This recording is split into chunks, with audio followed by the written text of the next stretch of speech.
Aduh, dasku mumet ngeluh. Iri aku karo kanca-kancaku sing wis megawe, sing wis kuliah. Aku cik nganggur ning omah. Mangan turu ae. Iri ndelok kancaku sing megawe numpak sepeda motor. Aduh. Piye iki mumet dasku. Assalamualaikum. Waalaikumsalam. Sopo bengi-bengi iki? Sopo iku? Artis. Wah, ono artis iki. Nyapa ning omahku ya? Mlebu. Oi, bro. Waduh. Artis papan triplek lah iki. Nyapa bengi-bengi ning omah? Iki nyilih jajasan. HP ku mati. Oh, jajasanku rusak. Yo nyilih oleh ya. Ya wis, silian ae wis. Oke wis. Mas, gini lho, aku arep cerita karo kowe iki. Cerita. Loh, lapo iki? Cerita wis. Tak delok remu lesu ngene. Cerita. Ngene lho, Mas. Aku iki iri karo koncoku sing wis megawe ambek sing wis kuliah. Aku cek pengangguran ning omah iki, mangan turu ae penggaweane. Delok koncoku sing tuku sepeda, iri aku sebenarnya, Mas. Ngene lho Le, tak kandhani. Kon niku aja iri, aja ngurusi sing liyane. Sing penting ngurusono awakmu dhewe. Ya. Saiki apa-apa iki wis ana sing ngatur, rezeki ana sing ngatur, kesehatan pun ana sing ngatur, Gusti Allah sing ngatur. Saiki logikane ngene, awakmu kenal lek mana? Kenal. Dhisik iku sarjana ekonomi. Lah, saiki delokon. Wonge dadi apa? Penggaweane iku apa? Dodolan pentol. Dodolan pentol lho. Ya. Saiki awakmu iki ngurusno awakmu dhewe sing saiki sing mbok lakoni. Ya, sing saiki mbok lakoni arep tulungi bapakmu ya oleh. Arep golek penggawean cilik-cilikan ya oleh. Apa iku penggawean cilik-cilikan? Indomaret ana iku. Ora iku. Ya, kaya aku iki lho, wis duwe penggawean, enak aku uripku. Penggawean apa? Pelayaran. Apa iku? Pelayaran yo golek iwak, golek mancing, jaring, wis barang. Saya buka pintunya dan yang terjadi adalah dia sudah tertidur lemas. Tapi masih terbuka matanya dan pandangannya kosong. Dan depresi berat. Dia telah kehilangan harapan atau dia kehilangan hope. Tapi ya, Showy dan salam untuk teman-teman semua, di mana kita akan berbicara berbagai topik-topik inspirasi, dan kali ini adalah episode di mana kita akan membahas tentang hope atau harapan buat mereka-mereka yang merasa sudah salah jalan. Nah, saya mau berbagi sebuah cerita. Waktu saya kuliah di Australia dulu, saya kuliah di kampus yang namanya Australian National University. Di sana saya tinggal di sebuah asrama, dan asrama itu merupakan tempat tinggal ratusan mahasiswa dari berbagai penjuru dunia dan dari 55 negara. Jadi saya mewakili Indonesia, dan puji Tuhan waktu itu saya mendapat berkat, saya terpilih sebagai seorang senior resident. Senior resident adalah seorang yang ditugaskan untuk menjaga asrama, menjaga kerapihan, ketertiban, dan juga mengatur anggota-anggota asrama yang lain. Dan saya boleh tinggal free karena dikasih beasiswa. Suatu ketika ada teman yang kamarnya bersebelahan dengan saya, dia dari Cina. Saya mendapat laporan bahwa dia tidak keluar kamar, sering sekali dia tidak keluar kamar dan sudah lama. Dan saya jadi penasaran. Suatu ketika perasaan saya tidak enak di kamar. Jam 1 pagi saya memutuskan untuk keluar kamar saya. Saya menuju ke kamarnya dia, saya ketok-ketok dan tidak ada jawaban. Nah, sebagai senior resident saya memiliki kartu akses untuk dapat membuka kamar-kamar yang lain. Saya memutuskan untuk membuka kamarnya dia, dan saya buka pintunya, dan yang terjadi adalah dia sudah tertidur lemas. Tapi masih terbuka matanya dan pandangannya kosong. Dan akhirnya saya membopong dia bersama dengan teman-teman yang lain, dibantu ke rumah sakit terdekat. Dan kita mencoba berkonsultasi dengan dokter yang ada. Singkat cerita, setelah dia sehat dan kami dapat berbincang-bincang dengan dia, dari situlah kami tahu bahwa dia mengalami depresi berat. Dia telah kehilangan harapan atau dia kehilangan hope. Apa yang membuatnya kehilangan hope teman-teman? Nih, ternyata dia itu harus kuliah jurusan namanya jurusan ekonomi di kampus tersebut. Sementara dia itu merasa tidak ada bakat ekonomi yang pendekatannya adalah matematik, hitung-hitungan. Dia tuh senangnya industri kreatif seperti desain dan seni dan yang lain-lain. Lalu saya tanya, terus kenapa kamu kuliah ekonomi? Dan dia bilang dia dipaksa oleh orang tuanya. Dan hal itu membuat dia tertekan, dia depres dan nilai-nilainya cukup rendah. Sehingga dia merasa tidak ada harapan lagi, tidak ada hope lagi untuk maju dan melanjutkan kuliahnya. Dia tahu bahwa dia akan gagal, seperti itu. Nah, saya tidak akan menceritakan sampai di mana ending dari teman saya ini, karena ternyata ceritanya dia itu mirip banget dengan cerita saya guys. Waktu saya kuliah di ITB dulu, saya itu merasa saya salah jurusan. Ambil jurusan teknik pertambangan, saya nggak begitu paham, saya nggak begitu suka, dan nilai-nilai saya itu benar-benar cukup tidak tinggi lah, cukup average, cukup rata-rata. Dan ketika saya gagal, dan saya merasa saya nggak tahu harus kemana, saya kehilangan harapan. Teman-teman saya depresi berat. Dan akhirnya saya curhat ke teman-teman dan saya mendapat bantuan semangat dari teman-teman yang lain. Dan mereka mengatakan bahwa ada satu nasihat dari mentor saya mengatakan bahwa Billy, kamu harus menyelesaikan apa yang telah kamu mulai. Sehingga waktu saya di ITB saya tetap memutuskan untuk maju terus, bekerja keras walaupun memang saya nggak suka jurusan tersebut, tapi saya merasa saya harus menyelesaikan apa yang saya telah mulai. Sehingga saya belajar keras dengan dibantu dengan teman-teman, saya boleh menyelesaikan kuliah saya dengan baik. Tetapi ada satu hal yang membuat saya tetap berada dalam jalur dan semangat dan positif dan optimism, yaitu apa? Yaitu hope atau harapan. Setiap kali saya belajar, saya akan menaruh foto kedua orang tua saya dan mereka menjadi sumber pengharapan saya, sumber inspirasi saya bahwa saya harus menyelesaikan kuliah saya walaupun nilai saya biasa saja, tapi saya harus selesai. Ada sumber pengharapan saya, ada sumber inspirasi saya, ada sumber semangat yang membuat saya terus optimis mengerjakan tanggung jawab saya. So teman-teman, saya mau berpesan buat teman-teman yang mengalami cerita yang sama dengan saya atau teman saya yang dari Cina waktu saya kuliah di Australia. Saat ini mungkin kalian mengalami struggle, you're losing hope, kamu depresi, kamu membuka sosial media, Instagram, membanding-bandingkan hidupmu dengan hidup orang lain. Oh, Instagram dia lebih keren, dia kuliahnya lebih mulus, dia kerjanya lebih bagus, dia liburannya di tempat-tempat yang keren. Saya cuma di sini-sini aja, nilai saya jelek, saya belum dapat kerjaan yang bagus, gajinya kecil, saya di PHK. Teman-teman, don't lose your hope. Tetap optimis dan tetap positif. Caranya apa? Nah, saya ingin bagi tips dan trik buat teman-teman sekalian. Berikut tips dan trik buat teman-teman yang saat ini mengalami struggle seperti yang saya alami waktu itu. Pertama, carilah sumber inspirasi yang dapat memberikan teman-teman harapan untuk bangkit lagi. Bisa jadi itu adalah orang tua, bisa jadi itu adalah Tuhan, bisa jadi itu adalah teman hidup kamu. Apapun sumber inspirasi kamu taruh dalam bayangan kamu sebagai goals atau sumber semangat yang akan menyemangati kamu terus.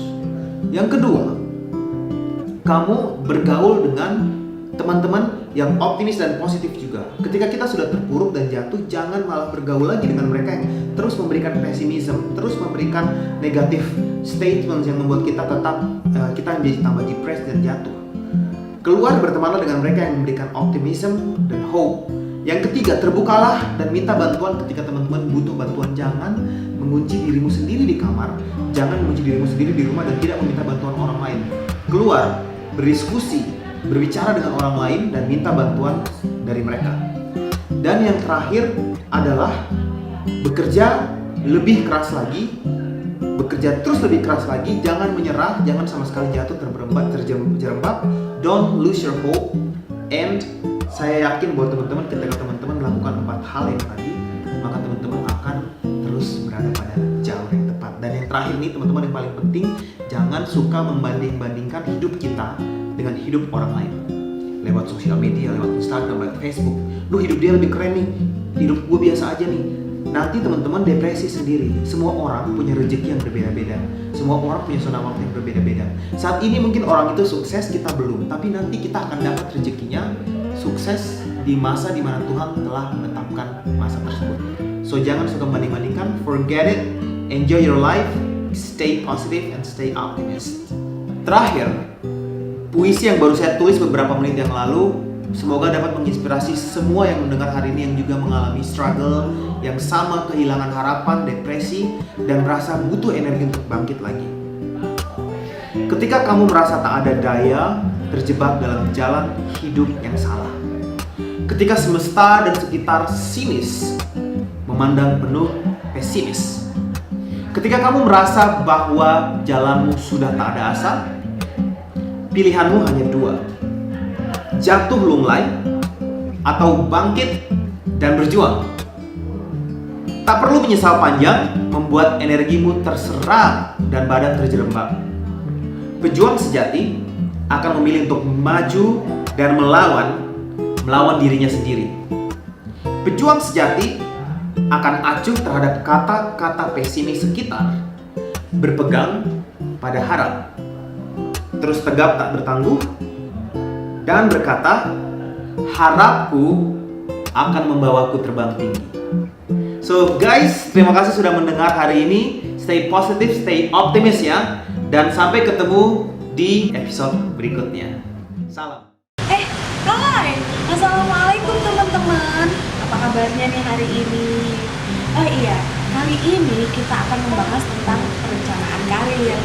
Seberapa paham kalian tentang perencanaan karir? Mungkin ada sebagian dari kalian yang belum paham ya tentang perencanaan karir ini. Oke, kali ini kita akan membahas peningkatan perencanaan karir di usia dini, khususnya anak SMA. Kenapa sih kok anak SMA? Iya, karena anak SMA pasti bingung. Lulus SMA mau kemana ya? Bekerja atau kuliah? Kalau kuliah, kita mau ambil jurusan apa nih? Kalau bekerja, kita pandai di bidang apa juga? Bingung kan? Kita harus memilih yang mana? Oke, kali ini kita akan bahas satu persatu.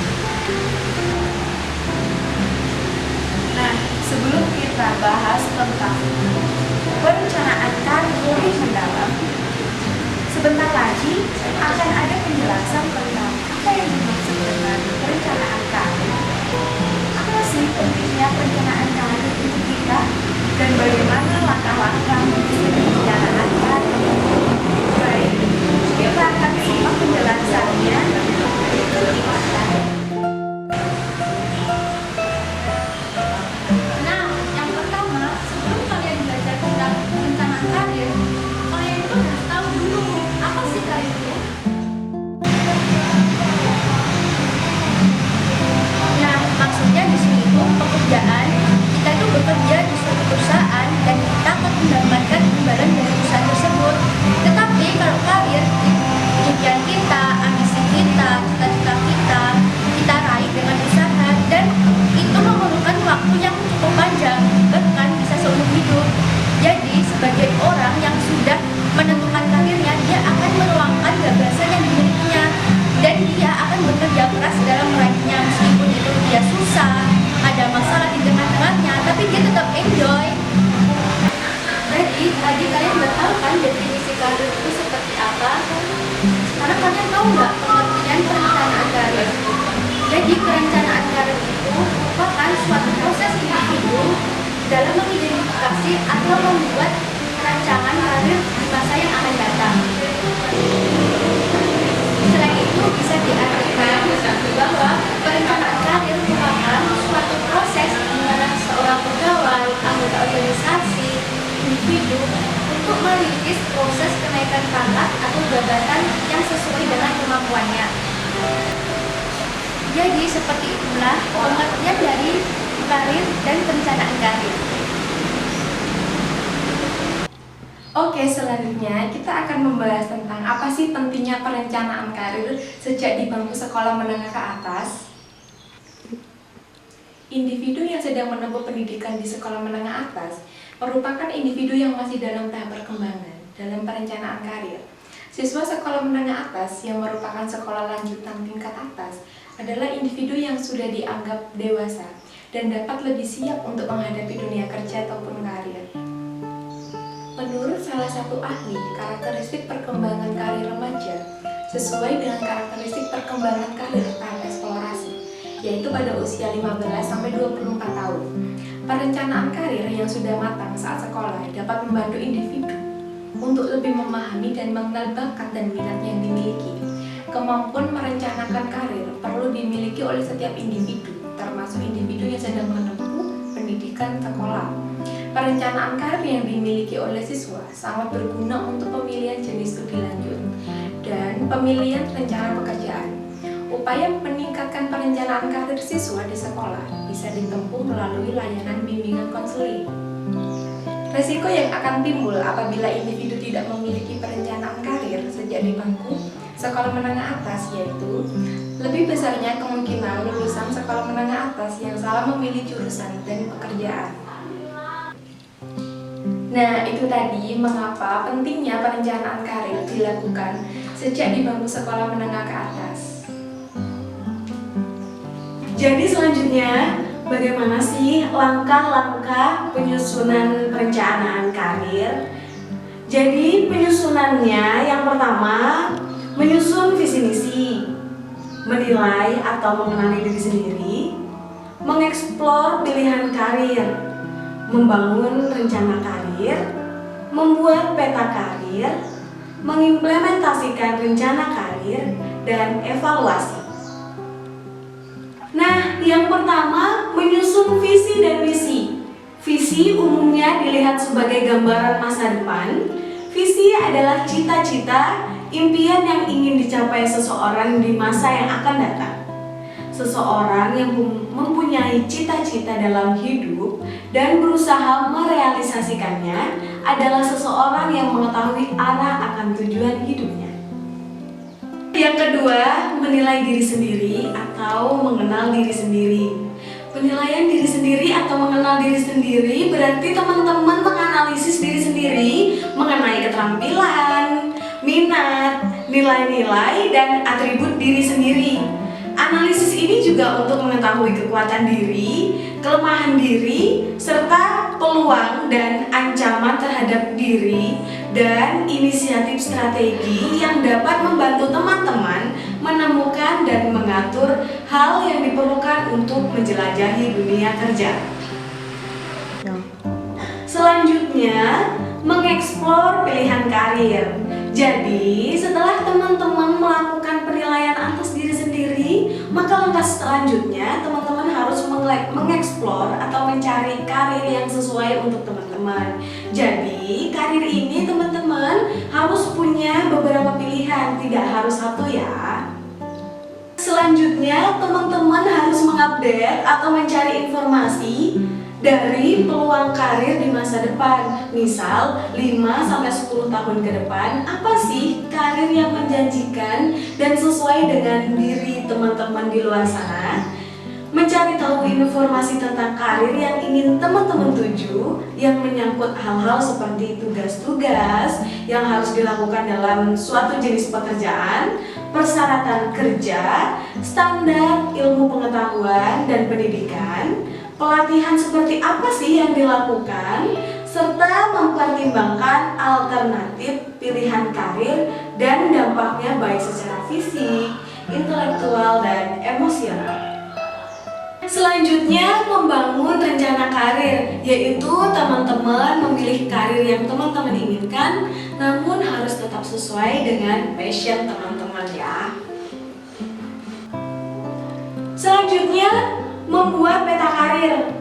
Hal yang perlu dipertimbangkan dalam pembuatan peta karir adalah rencana yang benar-benar spesifik, dapat diukur, dapat dicapai, realistis, dan mempunyai batas waktu dalam mencapai tujuan.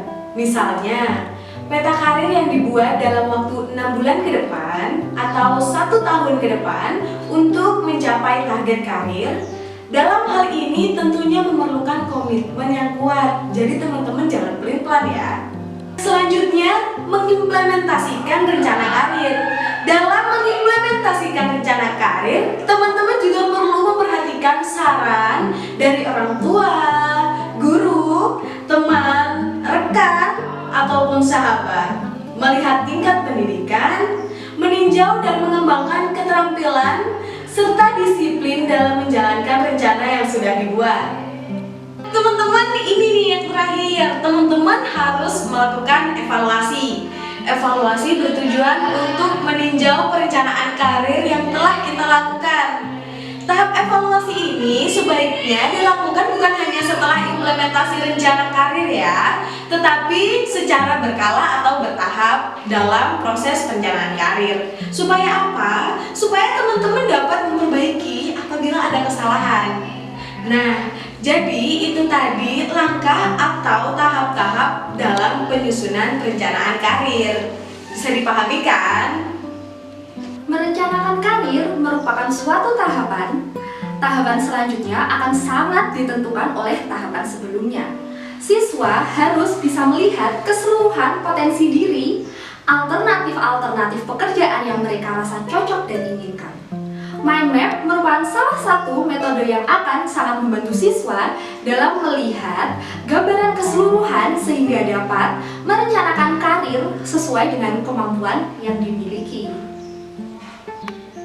Mind mapping merupakan sebuah cara kreatif dan efektif untuk memahami suatu masalah, khususnya di sini untuk diterapkan sebagai perencanaan karir.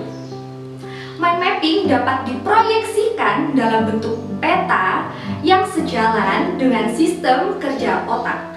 Dengan demikian, peta pikiran akan mudah untuk dipahami dan dimengerti oleh pembuatnya.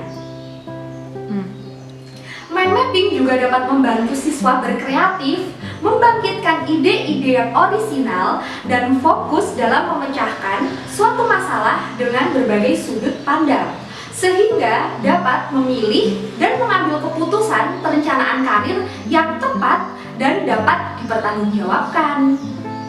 Nah, itu tadi pengertian tentang mind mapping, kegunaannya, serta bagaimana keterkaitannya dengan perencanaan karir. Selanjutnya, gimana sih cara membuat mind mapping perencanaan karir?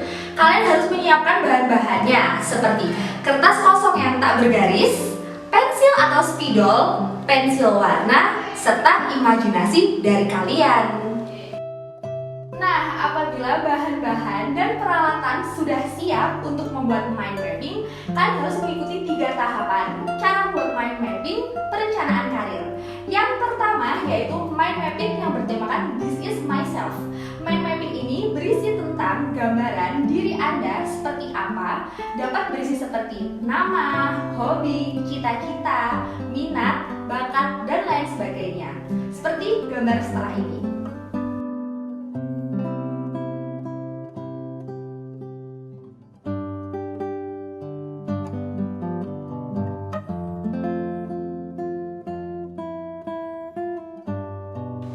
Nah, setelah kalian mengetahui tentang diri Anda, selanjutnya membuat mind mapping yang berisi pengembangan tahapan pengetahuan tentang memilih alternatif-alternatif pekerjaan yang selanjutnya disebut dengan my opportunities.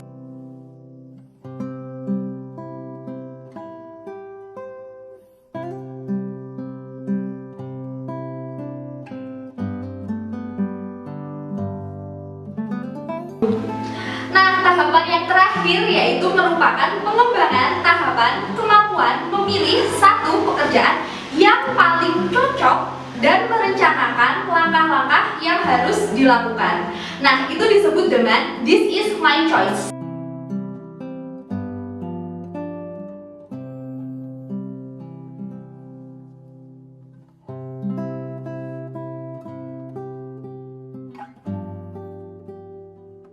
Nah, setelah kalian membuat 3 mind mapping dengan tema yang berbeda, dimana kalian udah tahu kan tentang diri kalian itu seperti apa, karir yang ingin kalian capai itu seperti apa.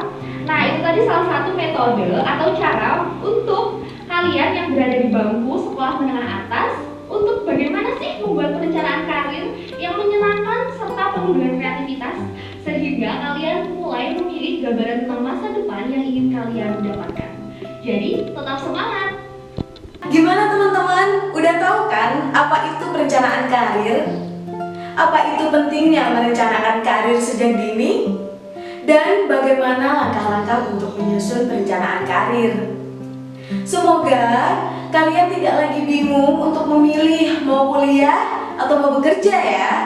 Atau kalau mau kuliah, tidak bingung lagi mau mengambil jurusan apa yang kalian inginkan dan sesuai dengan passion kalian. Terima kasih sudah menonton video ini. Semoga video ini bermanfaat untuk kalian dan teman-teman kalian juga. Apabila ada kesalahan yang ada di video ini dan yang tidak berkenan di hati kalian, kami mohon maaf yang sebesar-besarnya. Akhir kata, wassalamualaikum warahmatullahi wabarakatuh.